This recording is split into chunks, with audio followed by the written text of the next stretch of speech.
Hola, buenos días. Vamos a empezar. La doctora Alejandra Ochoa va a hablar de la laparoscopia en abdomen agudo, un tema que probablemente hace mucho tiempo pudiera ser vetado, pues, y pensarse que no tuviera un campo la laparoscopia en el abordaje agudo de los pacientes, pero que cada vez más es una herramienta que tenemos que manejar y tener a la mano prudentemente en el quirófano de nuestros pacientes. Adelante, Alejandra. Gracias, doctor. Bueno, buenos días para todos. Mi nombre es Alejandra Ochoa, como dijo el doctor. Yo soy residente de la Universidad del CES. Agradezco al doctor Juan Pablo Hoyos por su asesoría en esta presentación. Los objetivos de esta presentación, los objetivos que yo tuve, pues, como para tratar de comunicarles a ustedes o de transmitirles a ustedes es saber si la laparoscopia en el abdomen agudo es segura, si es benéfica, cuáles son sus ventajas y sus desventajas, cuáles son los cambios que presentan en los pacientes con el neumoperitoneo, si esta es segura en los adultos mayores y en qué escenarios se puede utilizar o no. Iniciamos entonces dando una definición de abdomen agudo. El abdomen agudo es un dolor abdominal de menos de una semana que requiere intervención urgente o emergente, incluyendo o no cirugía. Es importante saber, pues, saber y hablar sobre este tema porque es del 5 al 25% de las consultas a urgencias. Aproximadamente 450 mujeres y 180 hombres por cada 1000 personas son hospitalizados por dolor abdominal agudo. Este se presenta en todas las edades, en todos los sexos y en los estratos socioeconómicos. Y hay que tener en cuenta que tenemos que tener más cuidado con unos grupos de poblaciones que son los ancianos y los pacientes oncológicos, ya que estos van a presentar unas características especiales que nos van a llevar, pues, a diferentes conductas y precauciones. ¿Cuáles son los problemas que tenemos frente a este abdomen agudo? Entonces, la clínica sabemos que no siempre es clara. Los pacientes que son obesos, los pacientes que son ancianos, pacientes que tienen alteraciones neurológicas u otras comorbilidades asociadas, nos van a alterar la clínica. Si bien los laboratorios nos pueden ayudar a saber que el paciente está cursando con un cuadro inflamatorio o infeccioso, o nos pueden guiar sobre algún sitio en específico de la cavidad abdominal, no nos van a dar el diagnóstico. La radiología también es una herramienta que tenemos, pero sabemos que esta no siempre nos va a decir qué tiene nuestro paciente, tiene falsos negativos. Y lo más importante, pues, o una de las cosas más importantes es que tiene una mortalidad alta. Se dice que en la literatura está escrita que la mortalidad puede llegar hasta un 50% cuando los pacientes tienen sepsis abdominal y requieren cirugía. Encontramos entonces la laparoscopia. Sabemos que, como dice el doctor, desde hace varios años sabemos los beneficios de la laparoscopia. Esta generalmente, pues, se ha estudiado es en el escenario electivo. En el escenario urgente o de abdomen agudo ha sido menos estudiada, pero en los últimos años estamos empezando a avanzar en este campo. Sabemos que la laparoscopia tiene menos trauma quirúrgico, menos estrés fisiológico que produce la cirugía, tiene disminuciones en las estancias hospitalarias, menos dolor posoperatorio, una recuperación funcional más rápida de los pacientes y tiene mejores resultados cosméticos. Todo esto nos lleva entonces grande a que la laparoscopia tiene menos morbilidad, tiene generalmente mejores desenlaces y menos mortalidad. Pero como todo, no es todo bueno, tiene también sus desventajas. La laparoscopia requiere una curva de aprendizaje. Es un procedimiento que va a requerir de anestesia general con sus, digamos, sus riesgos, los riesgos que tiene la anestesia general. Es un método invasivo, pues, cuando la queremos usar como diagnóstico. Y tenemos que tener en cuenta que el neumoperitoneo, si bien en general es seguro, tiene unas alteraciones secundarias que ya les voy a mostrar a continuación. Y también es importante, la laparoscopia requiere unos equipos especiales. Adicionalmente a esto, no solo son los equipos, pues, como el laparoscopio y el video, sino que también son los equipos humanos, ¿cierto? Sabemos que no siempre están disponibles las personas que nos pueden ayudar en una cirugía laparoscópica, mientras que, por el contrario, en una cirugía abierta, pues, no necesitamos generalmente o muchas veces de esto. ¿Cuáles son entonces los efectos fisiológicos que vemos en el neumoperitoneo? Entonces sabemos que el CO2 es el gas de elección porque es un gas que no es combustible, que es demasiado soluble y que es eliminado fácilmente por los pulmones. Sin embargo, la fisiología del sistema respiratorio se ve afectada por el neumoperitoneo. El espacio de trabajo depende, el espacio de nuestro trabajo va a depender del neumoperitoneo insuflado y este aumento en la presión intraabdominal puede producir alteraciones fisiopatológicas que si bien en los pacientes sanos puede que no produzcan mayores cambios o complicaciones, en los pacientes que son emergentes, generalmente son pacientes que están muy enfermos, pacientes que muchas veces tienen poca reserva, pacientes que son ancianos y que estos cambios, estas alteraciones fisiopatológicas van a producir complicaciones porque tienen alteraciones fisiológicas que los van a llevar, los van a hacer, digamos, susceptibles a resistir estos cambios que se producen pues, y a sobrellevarlos. Entonces, el neumoperitoneo se ha visto que tiene cambios en diferentes sistemas del cuerpo. Los más importantes son el respiratorio y el cardiovascular, que son los que me voy a enfocar. Los cambios respiratorios, entonces, con la insuflación, va a haber un aumento de la presión intraabdominal. Este va a alterar la expansión diafragmática, lo que va a llevar a una disminución del volumen total pulmonar y una disminución de la compliance pulmonar.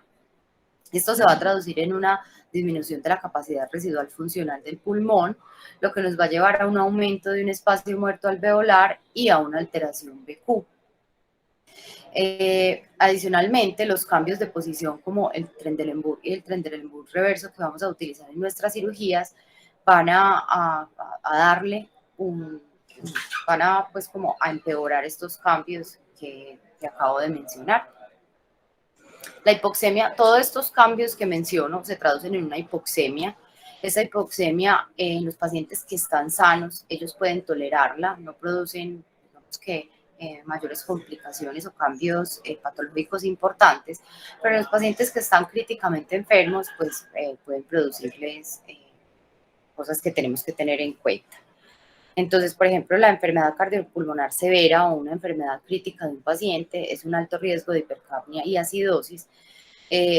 Por eso recomiendan o dice la literatura que no se recomienda utilizar la paroscopia cuando los pacientes tienen una acidosis severa, ya que estos pacientes tienen alterada su fisiología y van a tener, si bien el CO2, como mencioné, puede ser eliminado fácilmente, estos pacientes que están muy enfermos o que tienen enfermedad cardiopulmonar van a tener alteraciones en la forma de expulsar o de eliminar este gas y nos puede llevar pues como a aumento de la acidosis.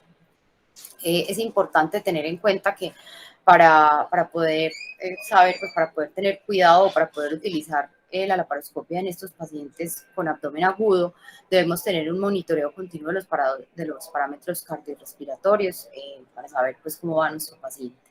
Y los beneficios, no todo es malo, también la laparoscopia se ve que tiene beneficios en la parte respiratoria, pero esos beneficios generalmente se ven en el postoperatorio, cuando los pacientes van a tener menos atelectasias y menos pues, complicaciones pulmonares en general. Los cambios vasculares, entonces vamos a ver, cardiovasculares, vamos a ver un aumento de la resistencia vascular periférica, un aumento de la presión arterial media y un aumento de la presión de llenado miocárdico. Esto nos va a llevar a una disminución del gasto cardíaco. Sabemos que la presión intraabdominal nos puede llevar a disminución del retorno venoso. Estos cambios están condicionados por varios factores, como la cantidad pues, o el grado de presión intraabdominal, la posición que tengamos en nuestro paciente, como lo mencioné también en la parte respiratoria, la capacidad de nuestro paciente de absorber ese CO2 y la duración de la cirugía. Esto tenemos que tener presente que el estado euvolémico preoperatorio va a evitar que todos estos cambios cardiovasculares nos van a llevar a una depresión cardiovascular. Por esto es importante entonces tratar pues de llevar a nuestro paciente en la medida de lo posible, lo más normovolémicos posibles a la cirugía. Cuando tenemos unas presiones en la cavidad abdominal de 12 a 15 milímetros de mercurio, va a disminuir la precarga, va a disminuir el gasto cardíaco. Si no tenemos un volumen intravascular adecuado, entonces esto nos va a llevar pues a complicaciones cardiovasculares. La hipercapnia va a actuar directamente sobre el eje simpático y adrenal y va a producir una depresión miocárdica y una vasodilatación pulmonar. Cuando tenemos hipercapnias bajas de aproximadamente 40 milímetros, 40, perdón, no va a haber problema, pero cuando tenemos hipercapnias moderadas a severas vamos a tener estas complicaciones. Y nuevamente entonces es importante que los pacientes críticamente enfermos van a tener alteración para eliminar este CO2, lo que nos va a llevar a un aumento en la importancia de estos cambios cardiovasculares y a tener más cuidado con los pacientes, con este grupo de pacientes que van a estar pues más enfermos. Hay otros cambios, se mencionan pues como les dije, cambios en todos los sistemas. En los riñones vamos a tener una disminución de la tasa de filtración glomerular, vamos a tener una oliguria. Generalmente esto no tiene, pues o hasta ahora no se ha visto que tenga una gran importancia en general en los pacientes que son llevados a la laparoscopia. Sin embargo, también pues tenemos que tener cuidado con los pacientes que están muy enfermos o que ya tienen su función renal alterada.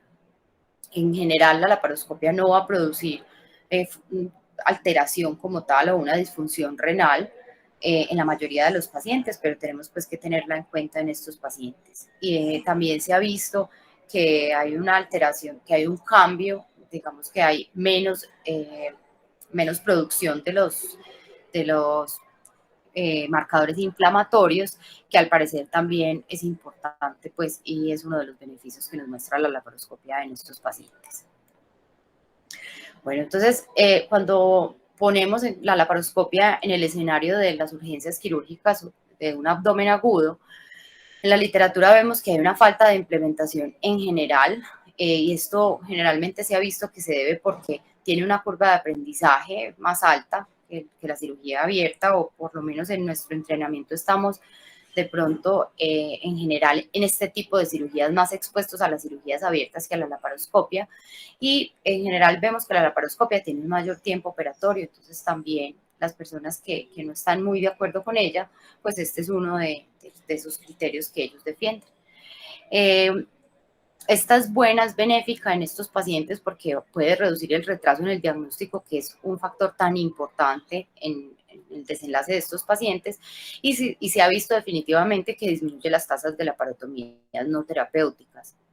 Cuando lo ubicamos en este escenario, la literatura nos muestra que es benéfico porque nos sirve de diagnóstico si no tenemos un diagnóstico claro, porque además del diagnóstico podemos hacer un tratamiento simultáneamente, y porque si no podemos hacer ninguno de estos, pues por medio de la laparoscopia podemos determinar la incisión más adecuada para realizar nuestra laparotomía.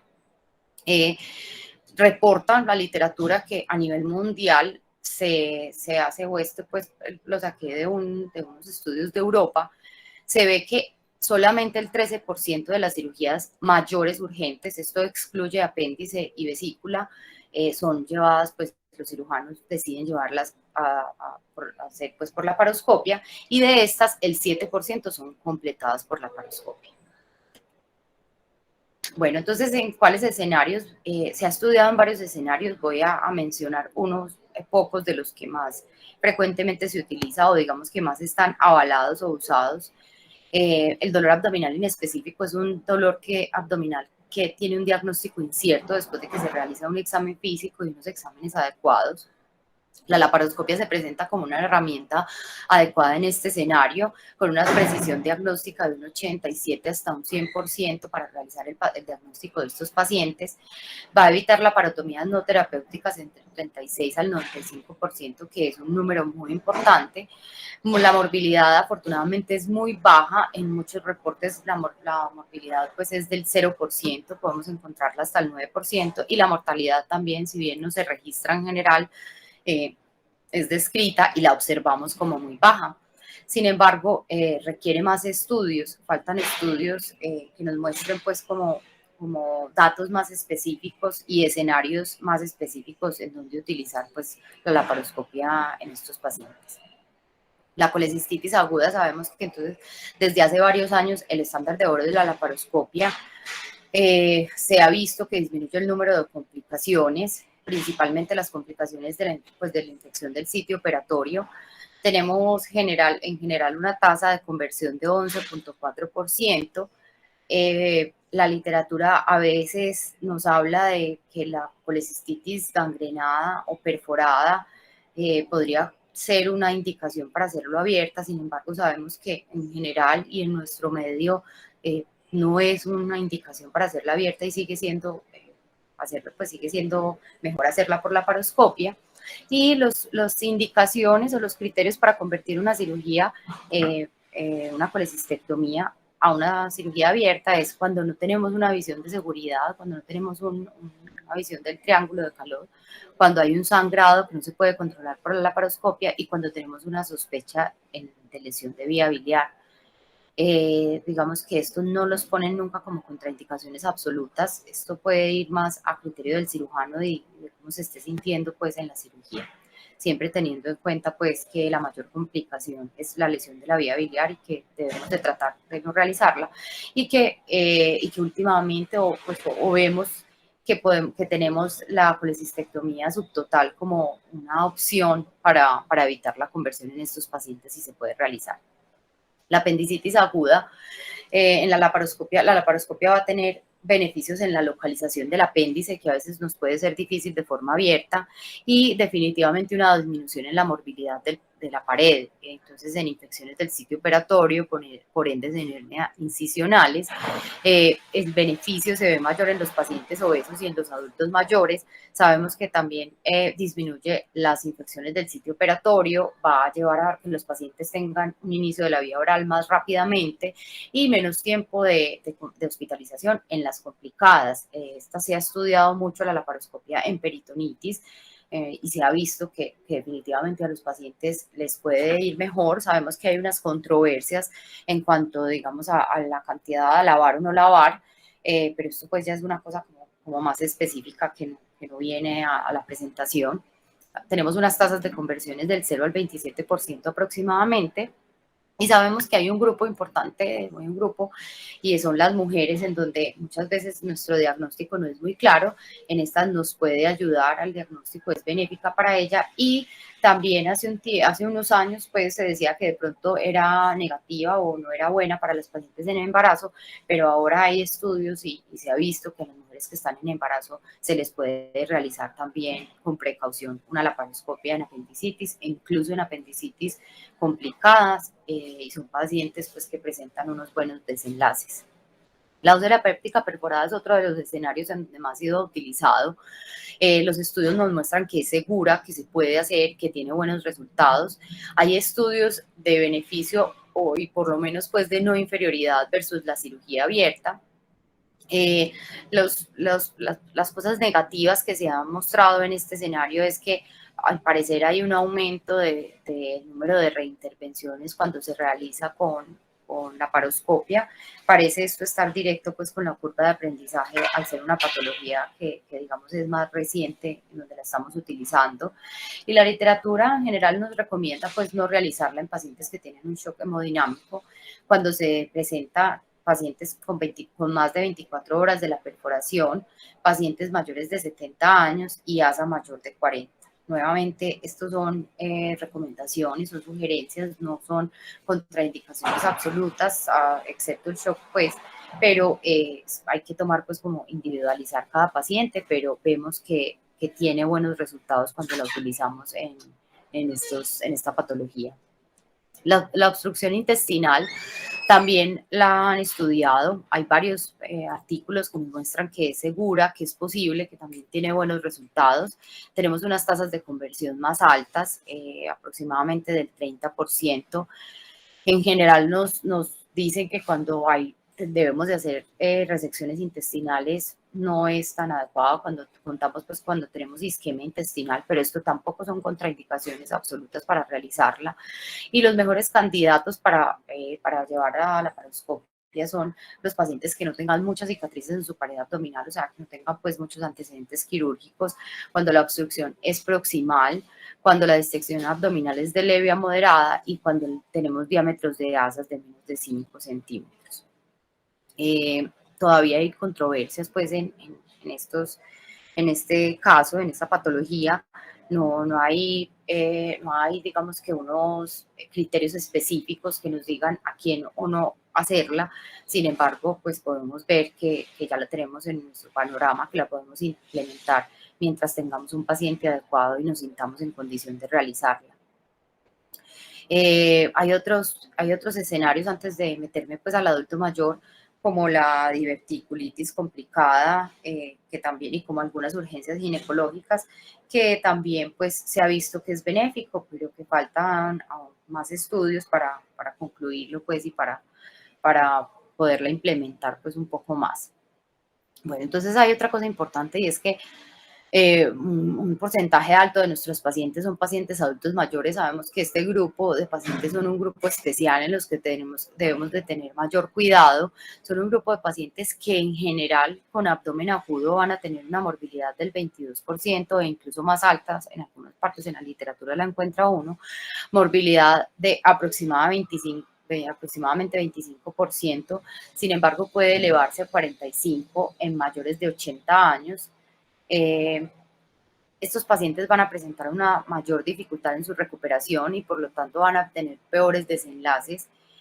Cuando llevamos a estos pacientes a la parotomía van a tener una mortalidad del 14 al 20% y hasta de un 50% cuando estos pacientes tienen más comorbilidades y cuando los tenemos en un escenario de sepsis. La laparoscopia en el adulto mayor puede presentar un riesgo de infarto agudo del miocardio y de atelectasias pulmonares por los factores que les expliqué, por su alteración fisiológica a la eliminación pues, del CO2. Les traigo un artículo. Este es un artículo reciente, es un estudio que se realizó en Italia en el 2020, es un estudio prospectivo multicéntrico, no aleatorizado, que se realizó entre enero y diciembre del 2017. El objetivo de ellos era mirar el desenlace de los pacientes mayores o igual a 65 años que fueran llevados a cirugía abdominal urgente. Ellos tomaron pacientes pues tanto abiertos como en laparoscopia, pero ellos querían hacer un énfasis en el resultado y el desenlace de estos pacientes, de los pacientes que fueron llevados a la cirugía por técnica laparoscópica. Se encontraron entonces 1.993 pacientes, de los cuales 1.369, que son el 68.7%, fue abierto, y 624, que son el 31.3%, fueron llevados a la laparoscopia. Este es en general los datos de los pacientes. Vemos que los pacientes que tienen mayor edad, mayor índice de masa corporal, mayor ASA, o sea, ASA 2, 3, 4 y 5, estaban relacionados, o sea, estos pacientes son llevados generalmente, o sea, son llevados más frecuentemente a cirugía abierta, con una P estadísticamente significativa, como lo vemos pues, en las tablas.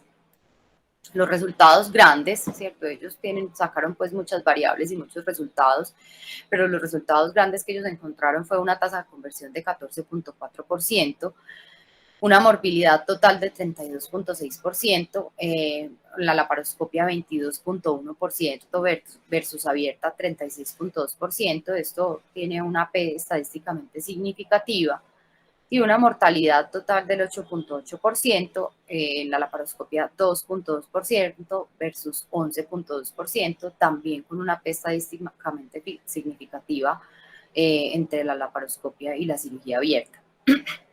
Ellos hicieron un análisis multivariado donde encontraron que los pacientes que tenían alteración en su función renal con aumentos de creatinina, un mal control de sus glicemias, hemoglobinas bajas e infartos agudos del miocardio reciente, pues en menos de 6 meses, tenían mayores tasas de mortalidades, o sea, estaban asociados pues con mayor mortalidad. Las conclusiones de este estudio entonces fue que si bien se puede utilizar en los pacientes adultos mayores, pero tenemos que tener una selección apropiada de estos pacientes para poder obtener el beneficio de la laparoscopia, y ellos no recomiendan realizarla cuando tenemos alteraciones cardiovasculares o respiratorias. Ellos no dicen cuáles o qué tan severas, pero en general vemos que se puede hacer, que no se debe hacer cuando son severas, y en complejidad de patologías que requieran experiencia en laparoscopia avanzada, que pueden ser múltiples adherencias, dilatación intestinal severa, sepsis severa o cáncer colorectal obstructivo. Después de leer varios artículos, las conclusiones entonces pues sobre las contraindicaciones para realizar una laparoscopia en el abdomen agudo, definitivamente es la inestabilidad hemodinámica, una dilatación severa de asas, esto es algo relativo, ¿cierto? Pues no dice un diámetro de dilatación, no hay un número exacto que nos pueda ayudar a definirlo. Sin embargo, sabemos que pacientes que tienen asas muy dilatadas no son buenos candidatos y que las tasas que las complicaciones pueden ser mayores que por cirugía abierta. Y definitivamente, pues la falta de experticia en la laparoscopia del cirujano encargado. Sería, digamos, mejor o más útil para nosotros que encontráramos en la literatura algo más preciso cuando uno ve esta inestabilidad hemodinámica que definitivamente se repite en todos los artículos. En algunos de ellos nos pueden hablar de inestabilidad refractaria, en algunos digamos que pueden ser respondedores a líquidos o que pueden ser un poco más flexibles, pero definitivamente el paciente que tiene inestabilidad hemodinámica es el paciente que no es candidato para llevarlo a esta cirugía. En general, entonces, hay unos datos claves de la cirugía laparoscópica en abdomen agudo, y es que cuando vamos a llevar a nuestros pacientes debemos de estar seguros que tengan un monitoreo cardiorrespiratorio estricto y directo, que debemos nosotros como cirujanos tener conocimiento y tener control de los cambios fisiológicos del neumoperitoneo. Nos recomiendan utilizar presiones de neumoperitoneo más bajas en pacientes que están muy enfermos y de pronto iniciar la insuflación con flujos más lentos. Es esencial tratar de llevar a nuestro paciente euvolémico a nuestra cirugía, y es muy importante tener una comunicación con el anestesiólogo. Sabemos que la cirugía es dinámica y podemos pues hacer cambios en medio de la cirugía cuando nuestro paciente se nos inestabilice o presente alteraciones que requieran pues ser llevado o hacer una conversión a cirugía abierta. Las conclusiones entonces de esta presentación: la laparoscopia es una herramienta segura y es útil en los pacientes con abdomen agudo adecuadamente seleccionados. No hay unas normas generales, pero tenemos patologías precisas en donde nos hablan de cuáles pacientes se benefician más o no. Debemos de tratar de tener precaución con estos pacientes, que son grupos de pacientes que están muy enfermos. Es importante conocer nuestras capacidades y nuestros límites porque nuestra experiencia y nuestra experticia es uno de los factores más importantes en el desenlace de estos pacientes. No se debe realizar en inestabilidad hemodinámica, es segura y es benéfica en el adulto mayor. Se puede realizar en pacientes críticamente enfermos de forma selectiva, pero definitivamente se requieren estudios aleatorizados o de mayor peso estadístico que nos puedan guiar un poco más en escoger mejor nuestros pacientes. Por último, les dejo entonces esta foto de este médico, Eric Mueller, que fue el primero que hizo una colecistectomía por laparoscópica en 1985. Y muchas gracias por su atención. ¿Tienen algún comentario o alguna pregunta?